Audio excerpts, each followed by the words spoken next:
I believe that our distinguished friend and colleague, Venerable Pinanda, wishes to add a few thoughts. Thank you so much for wonderful learned panel.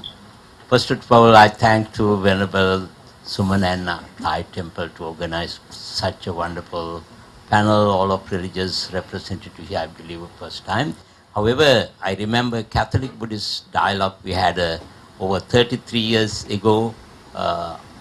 Archbishop Menon participated one side, Dr. Ratnasara and myself and other panelists. I believe here in Nampet and Venerable also were that meeting. That's the greatest thing happened. But Thai, in fact, means shrine. Yes. Then, yes. But like this, every religious not participated. You know, when I hear in this or panel, Swami's speech very carefully, he's a little bit worried about in front of all of Sangha members, Buddhist monks, why too much talking about God? So, Swami, we are not so upset about that, even though Maria tried to her best to explain everything happened through the God. You know why? I was asked when I went to high school teaching class, one of younger asked, do you believe God? I said yes. Because what I believe, you guys, Americans and Westerners, do not know how to spell good. You guys, instead of a good, you drop one O. So good become a God. We call good, you call Maria God. So on the other hand, what happened? Devil. Westerners, American and Westerners call devil, we drop D. We call evil. In other words, theist religions talking about through messenger God try to explain good, through the devil try to explain evil. We are direct. We say good is good, evil is evil. Yes. Then again, Swami, you are right. You know, the Buddha says, Kullupamam bhikkhave dhammandesami no gahanatai vo taranatai. It means that when you cross the river, when the boat, after crossing the river, you never carry in the boat with you. Likewise, we never, even though Dhamma help us to get enlightenment, we are not attached to even Dhamma.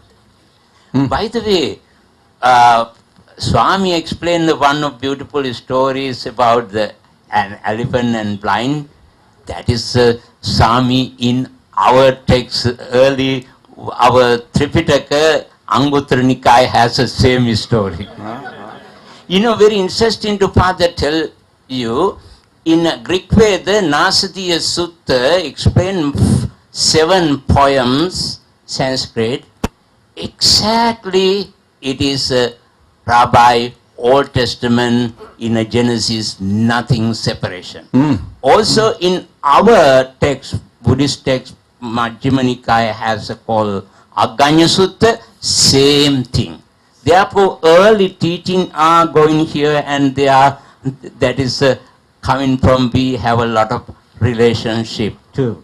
By the way, Rabbi, you says white lies not bad. Then I was thinking all the time, why so many Jewish people embrace Buddhism?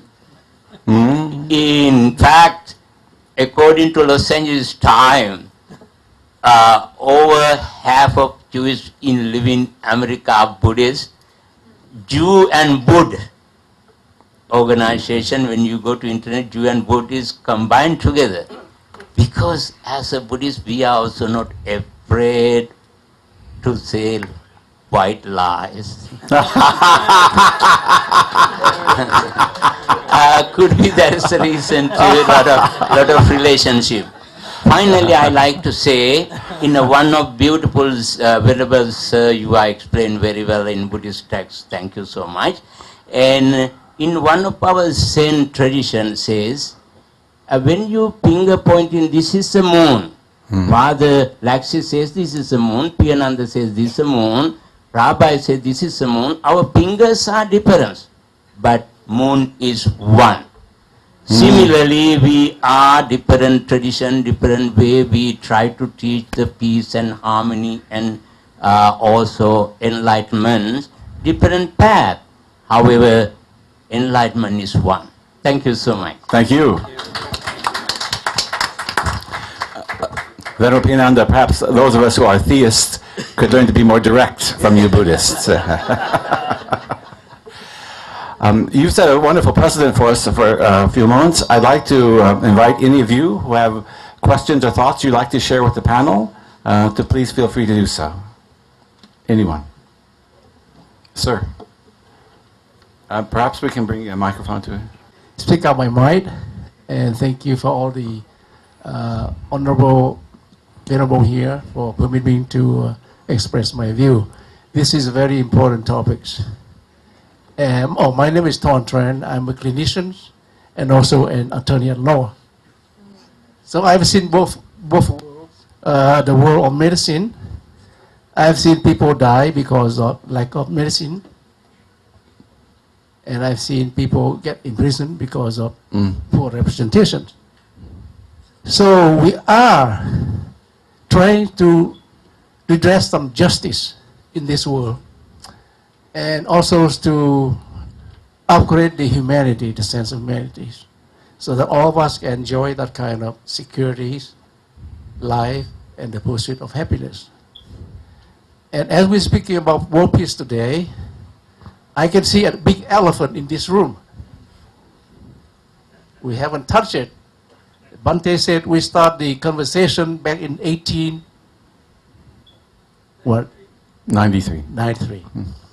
So I think at that start we're probably touching the Trump.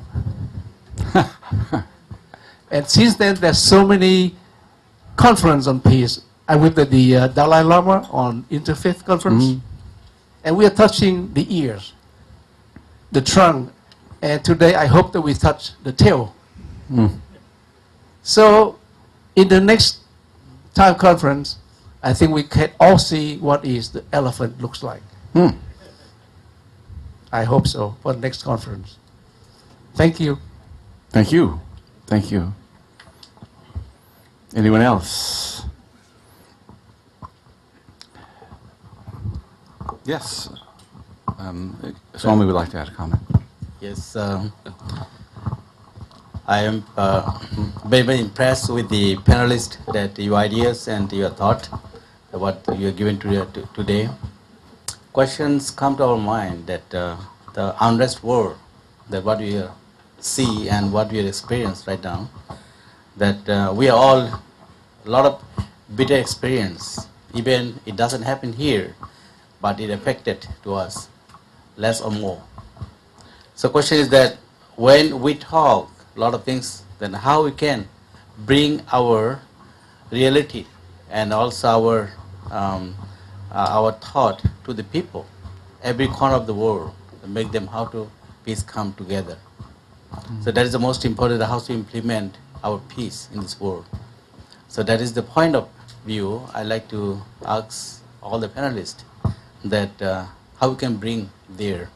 Especially Maria, she's talked a lot of things, very beautiful things that in Islam. I'm so impressed. I like to see that how we can go this kind of tourism or this kind of beautiful things, beautiful thought, go to make people to good understanding and make everyone live together in peace. Please give some advice to us. Thank you. Thank you for the question. Panelists, advice, how to bring this to the world? How to bring these wonderful thoughts that you've all expressed this afternoon? I will just, while they're thinking of their answers, I will just play on your words for just a moment, Venerable Sumana. I once told the mayor of Los Angeles that, Los Angeles is supposedly the film capital of the world. We sell the world a lot of things from Los Angeles. But what we really should be marketing from Los Angeles is the fact that all these different religions that reside here can do so peacefully and amicably and lovingly, not necessarily always agreeing with one another, but not resulting to violence against one another. That's one thing that I think we can market. Also, I know Rabbi and Maria, I think would bear with me when I say that we certainly try also here in Los Angeles to not allow what happens, for example, in the Middle East between Christians, Muslims, and Jews, the horrors that often occur there. We try to prevent them from negatively impacting how these three communities live here in Los Angeles. We're not always successful, but we try. We try, and I think these are a couple of my own thoughts on how we can take put your words into practice. Anyone else? May I? Please. I feel that humanity is undergoing another stage in its evolution. As you know, at least we accept the idea of evolution. We had some... We accept that now. We accept that now. There were some big evolutionary steps. One of them is this one, opposable thumb. Before that, there was no opposable thumb. Then the opposable thumb was evolved. Gradually, we're evolving these different traits. And we find what's the fully evolved person. The fully evolved person would be a Buddha. Fully evolved person would be a Jesus. A fully evolved person would be Muhammad. A fully evolved person would be Krishna. That's what we're all called upon to do. And it looks to me, at least, like in many places in the world we are seeing it. We are seeing more, just the fact of our meeting here is an example of how we are evolving. But we have so much immaturity in the world. So where we see all the strife going on in the world, that's human immaturity. We aren't all growing at the same rate. Some of us are growing a little faster. So we have to do our best to be the most Christ-like, the most Buddha-like we can, and serve. Where we have strife, where we are able to serve, we have to serve. That's my... I would just I'd like to just point out, you mentioned we need to serve, and that's absolutely crucial.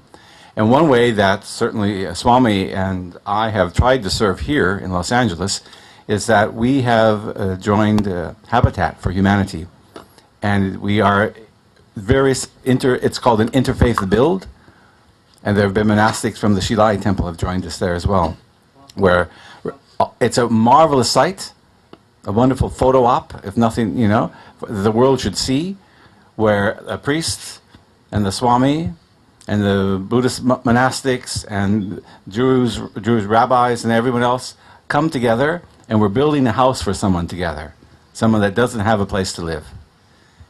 That type of thing, that type of service, I think multi-faith or interfaith service projects together certainly help to bond people together.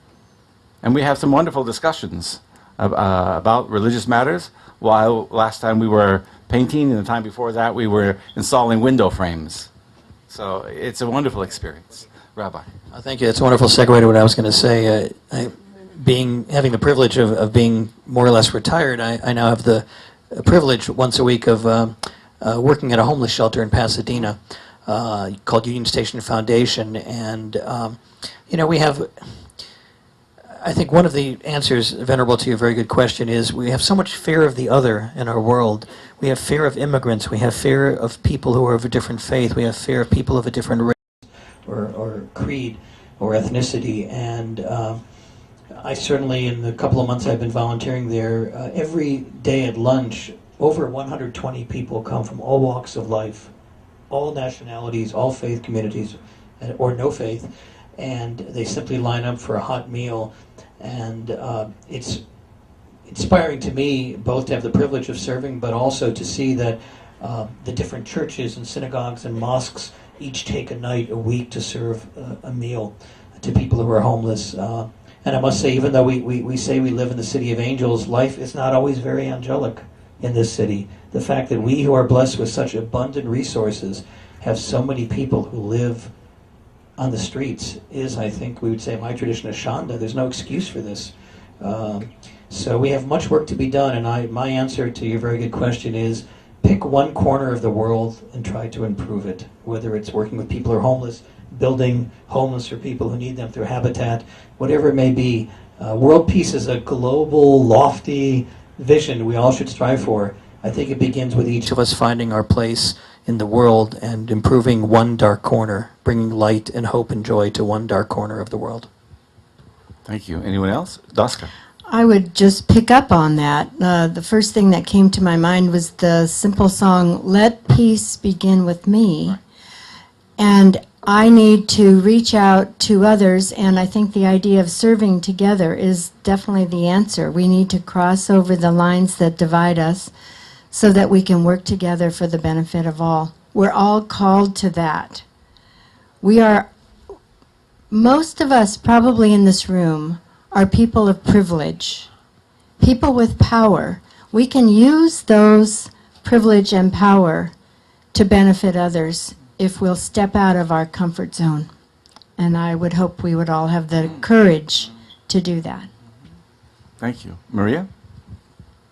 I'm going to share with you an example that I always share it when I speak or when I teach. It's imagine yourself standing in front of a pond, and you take a small pebble and you're going to throw it in the pond. What are you going to get? Ripples. And it's going to be a bigger and a bigger and bigger. Most of the time people look at the largest circle and they want to fix it. But we can't fix the large circle if we don't start with the first circle that started around this simple pebble, which is me. In order to reach peace around the world, it's going to start with me. And I remember when I moved to the United States 30 years ago, I thought about God created me for a mission in this life. And here God comes again in my life. And the reason is that I have a purpose. I am from the Middle East, and I'm originally from Syria, where the chaos is happening. And I ache every time I watch TV. And I went there a few weeks ago. But I still think that I'm here. And my mission is here. And we are all here. And it's going to start here. So if we work together, greet each other, do things together, enjoy life, make each other happy, peace will happen all over the world. Thank you. Yes, certainly. My appeal, if we as religious leaders, all of them, that appeal to you too, we better to learn each other, our tradition, especially our doctrine. Of course, first we have to master our own doctrine. After that, you learn other tradition, you're going to be better. For example, I was a Christian Methodist seminary, 3 years as a Buddhist monk. I learned master's Christianity. I more and more appreciate my Buddha's teaching when I learn and more Christianity. Same time in Christian, my friends who were learning Buddhism, they more and more appreciate Christianity. Absolutely. Therefore, we must learn our own traditions. It is very important to learn Holy Bible and Quran and Buddhist, at least Dhammapada. If you learn, when you go into each other respect, of course, Bhagavad Gita, otherwise Swami going to be upset with me. All of we learn properly. This is a grateful thing. I appeal to all of my colleagues, Sangha members to learn Holy Bible and other traditions. Then more and more we appreciate our religions. Venerable Pinanda, I'm a great advocate of interreligious learning. I like to partner Jews, Catholics, Hindus, and Muslims, Buddhists. I like to partner congregations with one another so that we can each study each other's sacred texts. We can learn from the other about the other. And I think you're absolutely right. The more we do this, the more we'll certainly appreciate the other, but we'll only grow in our own faith. We'll only grow in our own faith. May I say something? Certainly. I would, if we are here today, I would say that this message needs to reach out the community. Because sometimes I am part of those dialogue, but it stays on the level of leaders and clergies. It doesn't go to the community. Yes, And it's time yes. for the community to know what we're doing. The Buddhist community goes. I know. But I'm calling here to my colleague and whoever is that this message is not only for us, it's for everybody to participate. And I hope that this Yes. will be accomplished in the near future. Yes. That's always the downside to official dialogues, that they're on a certain level and they don't filter down to the man and woman, as we would say, in the pew or in the temple. Yeah, that's what has to happen. And it's important, in my opinion, that the public see us together. Visibility, pardon me. Buddhist monastics, Christian clergy, Jewish rabbis, Hindu swamis, Muslims, not just the religious leaders, but the rank and file people as well.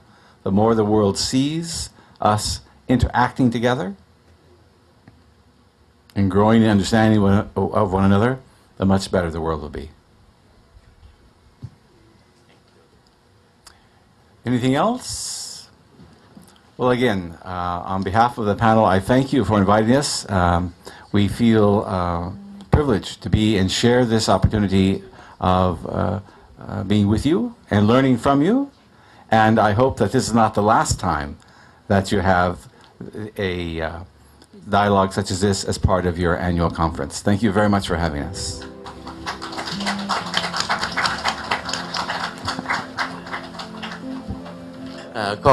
Thank you very much.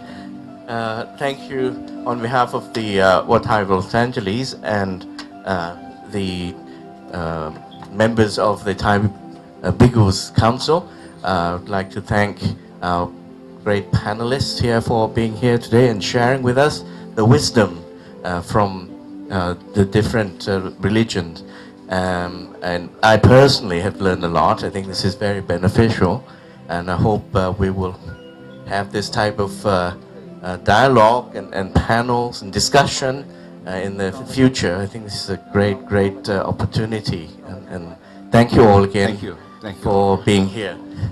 And now, what I would like to give a small present as a token of our thanks for your being here. And I would like to ask the most venerable Prathamoli to give the present to our panelists.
Express my great gratitude to Watai and Venerable Sumana for inviting not only myself but all of our panelists here this afternoon. It was a wonderful experience for us to share with our Buddhist colleagues what our various religious traditions bring to world peace.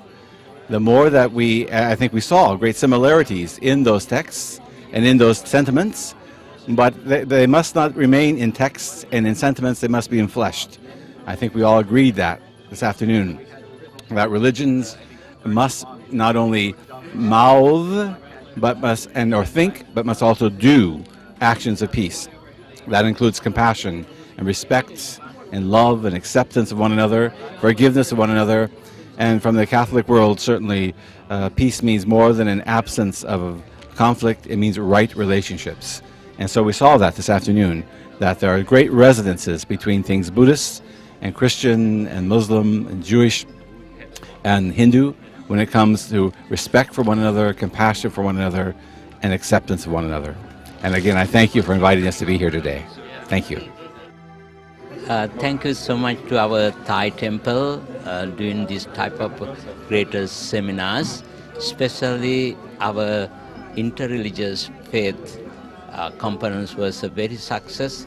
Thanks to our Father Laxi, he's a wonderful learned as well as working with harmony, cooperation with all of religions. Due to his effort and energy, joined with Thai temple, he started this understanding each other. It is a great way we learn each other, our doctrine, our social works, as well as how to work harmoniously, not only ourselves with other world.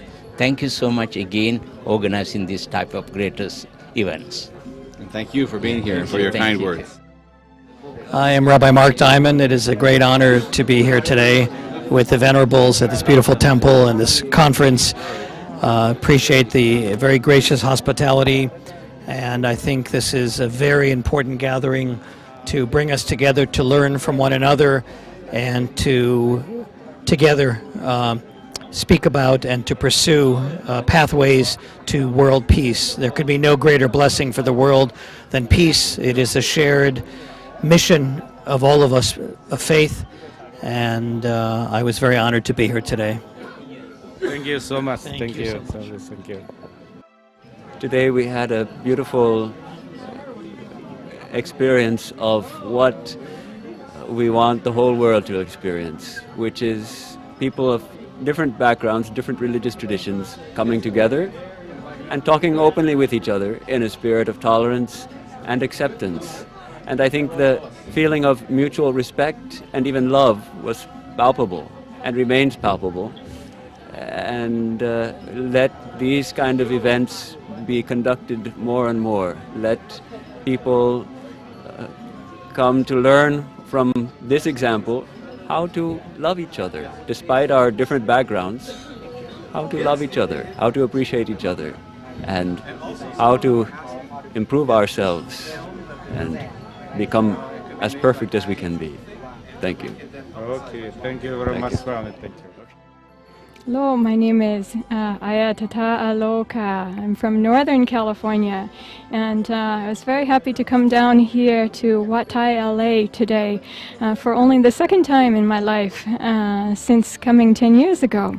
And I was delighted today that Buddhists are so interested in gathering together for the subject of peace, and to be together with Buddhist monastics from all around the world and all around the United States who, rather than exerting themselves in other ways or other efforts, spent the entire day thinking about how we can develop peace together. So I'm really appreciating Buddhism right at this moment. Being an American and not having been born Buddhist, I'm appreciating the heart, or we could almost say the soul of Buddhism, dedicated to peace, and the beauty of the harmony of the Sangha gathering together. This afternoon, then also there was an interfaith gathering, and I found this especially inspiring to have people from various faiths gathered together and thinking about the causes of confusion and non-harmony, and also applying our minds towards peace together. I hope to bring this back to Northern California, and that via our contemporary technology that we will be able to spread the goodness of this day around the world. So if you're seeing this, I hope that you will also share the blessings and benefit of this very special day together. So Anumodhana Sadhu to all of the organizers and everyone with Wat Thai LA who worked very hard, obviously, to put together this beautiful event today. And I hope that we all share and spread the benefit far and wide. Today is a very big beginning of the annual U.S. Sangha Council of the United States, in which the key program of today has been the interfaith, bringing together the diverse key leadership, religious leadership, that started out as a dialogue between Christian and Buddhist since 1984. Bhante Piyananda, who has been a very key Sri Lankan Buddhist leadership, and Father Alexis have continued their great work. Today we have representation from the Vedanta Hindu, Father Alexis, thank you so much, as well as Maria Khan from the Islamic Council of Human Relations. We also have representation from the Protestant religion, as well as Rabbi Mark Diamond and Venerable Hui Suan from this Silai temple, in bringing together a very dynamic, interactive dialogue with humor added and with suggestions that it's great to have leadership from different religion, but it's important to bring this in terms of implementing it on the real community level. The gist is, how do we operationalize and implement the dialogues into joint action together? And that's what we're hoping, that by doing this together, world peace will be definitely not an idealized process, but it can become a reality. Thank you so much. ท่านผู้ชมที่ชมอยู่ทางบ้านท่านสาธุชนทั้งหลายนั่นเป็นความรู้สึกของผู้ที่ได้เข้าร่วมการสนทนาหรือ dialogue ของนานาศาสนาซึ่งแต่ละท่านก็ได้ให้ทัศนะได้ให้แนวความคิดข้อแนะนำและก็ความประทับใจที่ได้มาร่วมกันสนทนาได้มาร่วมกันเรียนรู้ซึ่งกันและกันในวันนี้ซึ่งเป็นความประทับใจและแต่ละท่านก็มีเจตนาอันดีและมีความรู้สึกที่ดีต่อกันซึ่งอันนี้แหละเรียกว่าเป็นสันติภาพสันติสุขจากภายในสู่ภายนอกอย่างแท้จริงการประชุมสัมมนาในวันนี้ได้รับประโยชน์อย่างน้อยก็ได้มาเห็นชุมชนชาวไทยโดยเฉพาะอย่างยิ่งนานาศาสนาไม่ว่าจะเป็นคริสเตียนคาทอลิกฮินดูยิวและอิสลามก็ได้มาเห็นชุมชนหรือชาวไทยชาวพุทธที่ได้มาประชุมกันโดยเฉพาะอย่างยิ่งพระธรรมทูตไทยในเครือสมัชชาสงฆ์ไทยในสหรัฐอเมริกาและพระธรรมทูตทั่วโลกได้มาร่วมประชุมฟังการอภิปรายและปรึกษาหารือในวันนี้เป็นประโยชน์อย่างมากและจะทำให้พระพุทธศาสนาและการดำเนินนโยบายการเผยแผ่พระพุทธศาสนาและการอยู่ร่วมกันของศาสนาต่างๆนั้นมีความเข้าอกเข้าใจกันและเป็นการสร้างสันติภาพอย่างแท้จริงเพราะฉะนั้นในวันนี้ถือว่าได้ประโยชน์อย่างสูงสุดและขอเชิญท่านทั้งหลายได้ให้การสนับสนุนและประพฤติปฏิบัติธรรมศึกษาธรรมปฏิบัติธรรมและปฏิบัติตามหลักของศาสนาของตนโลกนี้ก็จะสันติสุขอย่างแท้จริง